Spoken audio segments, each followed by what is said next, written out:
What's up, YouTube? It's Aerith, your favorite evoker, and I'm here today to talk to you about the boss, Altairus. Altairus? Altairus? It's the dragon boss from Vortex Pinnacle. So this is definitely one that people have asked me a lot about on stream, how I'm healing this boss, how it looks so smooth whenever I do it. So I wanted to kind of walk you through what my process is and what you can kind of do to make this boss really easy. Before we jump into it though, if you're not already, make sure that you subscribe to my YouTube and follow me over at Twitch, where I'm probably streaming right now at twitch.tv/eyelashtv. Without further ado though, let's go ahead and jump straight into it. I have a VOD pulled up here, and we're about to pull Altairus. Not entirely sure how to say that. I think it's Altairus. Um, so first things first, I pretty much always do the same thing on this boss. It's a very good boss for Evoker. I think that Evoker is the strongest healer by far into this boss. You don't need any external support. You don't need to really to call for any defensives, even on like a high tyrannical key. At the time of this video, I believe I was something to the tune of, oh, I don't know, like 424, 425 with no tier. And it was still just, very chill. So first things first, as soon as we go in, we want to set up a stasis, as we do with many bosses. I'm just gonna instantly Verdant Embrace myself to get the Call of Ysera buff. I'm gonna open stasis. I'm gonna Temporal Anomaly. And I'm gonna hit Dream Breath. So this is just gonna put in our stasis a Temporal Anomaly and a Dream Breath. So everyone is gonna have 2 Dream Breaths on us. With 2 set, this is gonna be even stronger. Yeah. Then I'm gonna go over here. I'm just gonna DPS the boss. Let those Dream Breaths do their thing. The next thing I'm gonna do, once we start taking a little bit more damage, and getting closer to that knock-up ability, is I'm going to full empower a Spirit Bloom. Once I've done that, I'll send out a Temporal Anomaly, and I'll start spreading reversions for Grace Period. This is a very standard combo that we do into rot damage. Altairus is, of course, a rot boss, which also features a lot of burst damage. So we're doing our standard rot combo, which is the TA into Dream Breath. But we have a little bit of a flourish. We put the Spirit Bloom in so that we can also cover the burst damage that is to come. One thing to consider whenever you're creating a stasis is what exactly does the damage profile of this encounter look like? And in this case, like there's a lot of slow ticking damage, so we want to have the 2 Dream Breaths, and then that slow ticking damage is going to be flourished with a big burst of damage. And so we're going to cover that with a Spirit Bloom, and we can just go ahead and fill up the stasis here because we're getting full value out of all of these spells.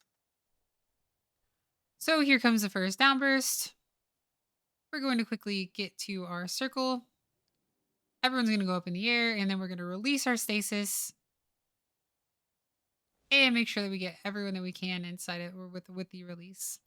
And it looks like I actually released it and was not able to get the double Dream Breath on everyone there. There's a bit of a bummer. In an ideal world, you do get the double Dream Breath on everyone the second time as well.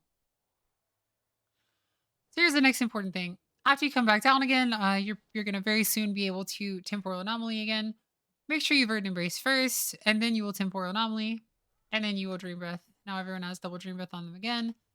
Once we've done this, we don't panic. We have some people low. Not the end of the world. We're going to Echo Reversion. Echo Reversion. And look to do just some consistent throughput healing. Another thing that you can do on this boss that you just saw me do here is after landing, I do go ahead and I full empower a Fire Breath.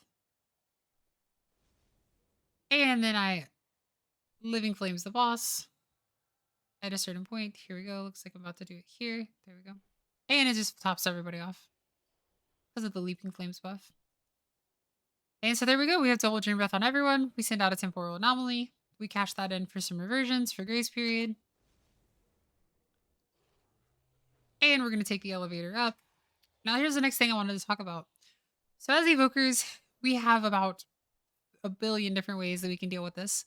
This knockup mechanic is our bread and butter. This is what we are very good at. We're very good into rot damage. We're very good into burst damage. These are 2 types of damage events that we are super good at covering.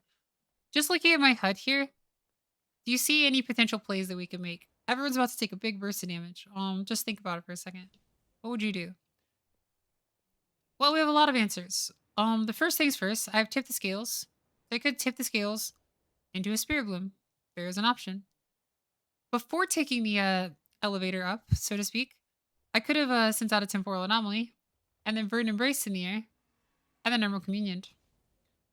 I also could press rewind once everyone is up in the air. So I have a lot of different ideas. A lot of different ways that we can heal this damage. So let's see what I do. I imagine I'll probably tip the scales because it's a short cooldown.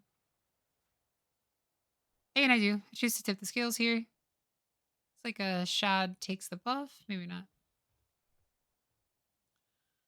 And the same thing. So we are back down again. We verdant embrace ourselves. Temporal anomaly. Into a dream breath.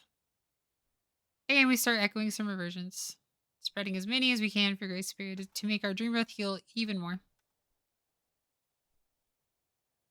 And so while full empower a fire breath here, well, release it a little bit early. Temporal anomaly. I think here, actually, I would have been better served by using this temporal anomaly to verdant embrace as I went up, and then emerald communion on the way back down. Let's see what I do. I do have a leaping flames buff as well.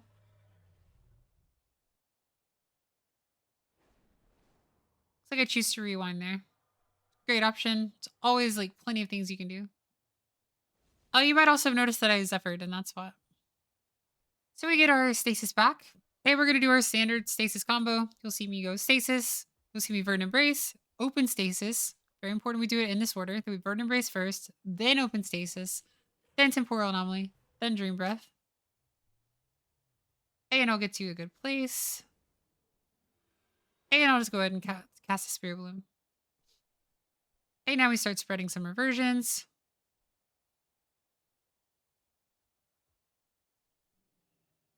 Full empowering fire breath. Looks like I'll probably shoot the boss here. Ooh, I do choose to release a little bit early here.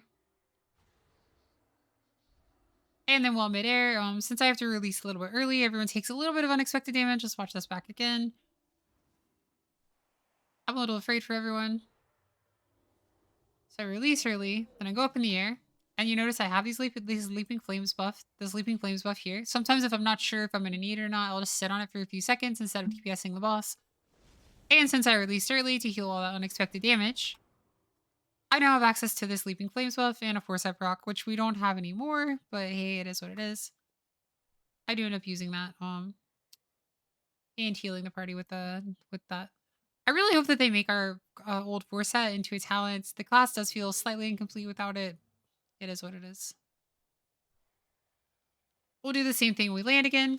Immediately verdant embrace ourselves. Into a temporal anomaly. Into a dream breath. And then we'll spread reversions. So we didn't actually use our most powerful combo, sadly. Because I was hoping, I usually do at some point in this fight. But if we had gotten one more, if this was a higher key, then in this spot I would have verdant embraced and then used my emerald communion. And there you have it. The fight is over. That's all there is to it.